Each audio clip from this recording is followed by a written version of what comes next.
네, 강릉 펜션 사고 이후 가장 먼저 일반 병실로 이동했던 학생이 내일 퇴원을 할 수 있을 정도로 건강이 나아졌습니다. 강릉 아산병원의 중환자실에 있던 학생 2명도 일반 병실로 옮기는 등 빠르게 건강을 회복하고 있습니다. 네, 현장에 있는 취재기자 연결합니다. 이상현 기자, 현재 학생들의 상태는 좀 어떻습니까? 네, 조금 전 강릉 아산병원에 입원해 있는 학생 5명에 대한 의료진의 공식 브리핑이 있었습니다. 가장 먼저 일반 병실로 이동한 학생은 내일 퇴원할 수 있을 정도로 건강을 회복했다는 소식을 전했는데요. 해당 학생에 대해서는 내일까지 고압 산소 치료를 진행하기로 했고 보호자와 상의해 퇴원 여부가 결정될 예정입니다. 또 조금 전인 오후 1시 50분쯤 중환자실에 있던 학생 2명도 일반 병실로 옮겨졌습니다. 어느 정도 대화를 할 수 있어 상태가 많이 호전된 학생 3명은 챔버 안에서 치료를 받으면서 이야기도 주고받는 것으로 알려졌습니다.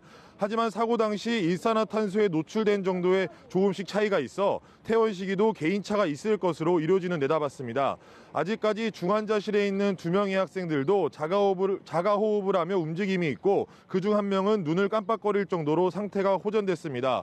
원주 기독병원에 입원한 학생들도 계속해서 고압 산소 치료를 받고 있는데 더디긴 하지만 상태는 조금씩 호전되고 있는 것으로 알려졌습니다. 네, 수사 상황과 관련해서 새롭게 들어온 소식은 없습니까? 네, 경찰은 일단 원인 규명에 가장 중요한 열쇠가 될 것으로 보이는 보일러 정밀 감식이 끝날 때까지 별도의 발표는 없을 것이라고 설명했습니다.